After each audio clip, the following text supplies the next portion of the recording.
When we're making a plan about how to have an impact, it's easy to leave some little gaps in our critical assumptions. If we can learn to plan a little better, we can be much more certain that we're having an impact. Imagine you're working with adolescents and you want to try to reduce unwanted pregnancies and sexually transmitted infections, or STIs. The obvious idea might be to promote abstinence. Now, if people want to be abstinent, that's great. Abstinence will also prevent unwanted pregnancies and STIs for sure.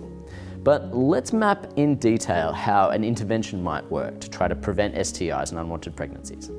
Number one, we run workshops promoting abstinence only until marriage. The people running these workshops fear that teaching about safe sex will just reduce abstinence. Number two, as a result of the workshops, adolescents learn about STIs and how abstinence protects against them. Number three, this knowledge increases their motivation to stay abstinent. But if you do touch each other, you will get chlamydia and die. And number four, with this increased motivation, adolescents stay abstinent until they get married, which in Australia is 30 years old on average. So by waiting until marriage, adolescents avoid STIs and unwanted pregnancies. Once you map out the logic here, how plausible do you think this is? How likely do you think it is that, one, someone like me could persuade adolescents to be abstinent until marriage, and number two, they'd then avoid having sex for another 15 or 20 years? The data on abstinence-only programs say that this doesn't work.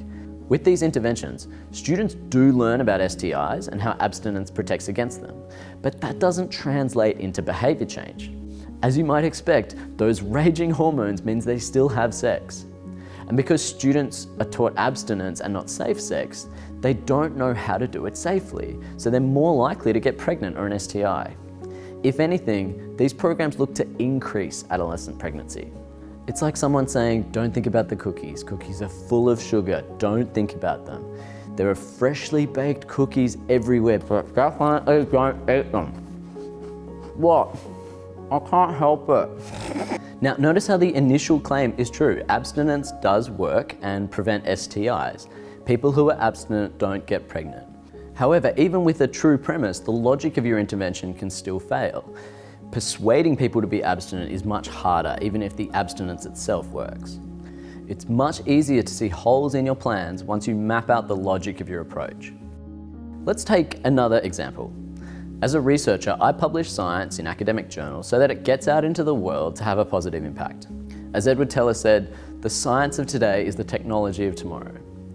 But sometimes the link between publishing an academic paper and making the world better or safer seems pretty hard to find. Sometimes that impact's not the goal, which is fine. But even when impact is the goal, we often fail to plan how we will make a change. How does publishing the paper change the world? We might assume lots of people read the academic article, so the right people will read it at the right time, and the paper gives them new information that helps them do something better. But how true are each of these assumptions? How much effort do scientists put into making sure these steps go well? For a long time, I didn't put any effort into sharing my papers beyond an academic journal or getting them to the right people. In my PhD, I did a study about whether 2 minutes of mindfulness helped golfers putt more accurately. I told myself that it might reveal ways of improving performance in areas that mattered a whole lot, like in surgery. But if that were the goal, why not teach mindfulness to surgeons? I never mapped out a theory of how it might affect change. I just told myself a story that it would. A theory of change is a flowchart of how what you do leads to the outcomes you want. Building a theory of change helps you find even better ways of achieving what you want to achieve. As we've talked about, your theory of change can reveal flaws, but it can also reveal new opportunities. Coming back to our initial problem, if we want to improve sexual health, what do? Our review of systematic reviews found a key step for effective interventions was to start by building a theory of change. So let's work backwards. If we want to reduce STIs and unwanted pregnancies, what are our different options? Young people could avoid sex entirely, or they could practice safe sex. To help them practice safe sex, we could teach them about safe sex or give them free stuff like condoms. Now, even if doctors or peers or parents might be trusted by adolescents, you might think that schools are the most cost-effective approach because you can train hundreds of them at once. Now, under this theory of change, there are lots of assumptions that you might be able to easily test, either yourself or with existing data. You probably want to focus your tests on the most critical assumptions, or the assumptions that are easiest to test.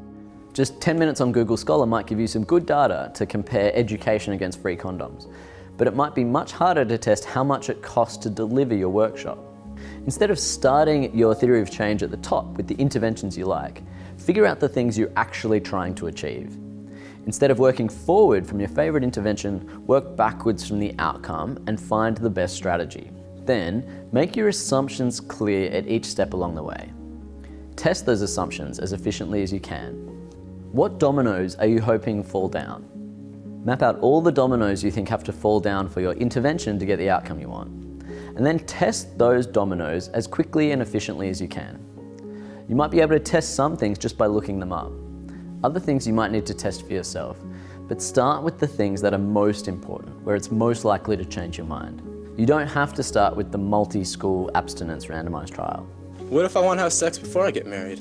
Well, I guess you just have to be prepared to die. Instead, maybe start by talking to some adolescents and see if they'd wait until marriage to have sex. And by choice, not by necessity. Hey, put that photo away. Then hand them a baby and ask them again. Then hand them 2 babies and ask them if their answer has changed. If that doesn't work, then maybe your RCT won't work after all.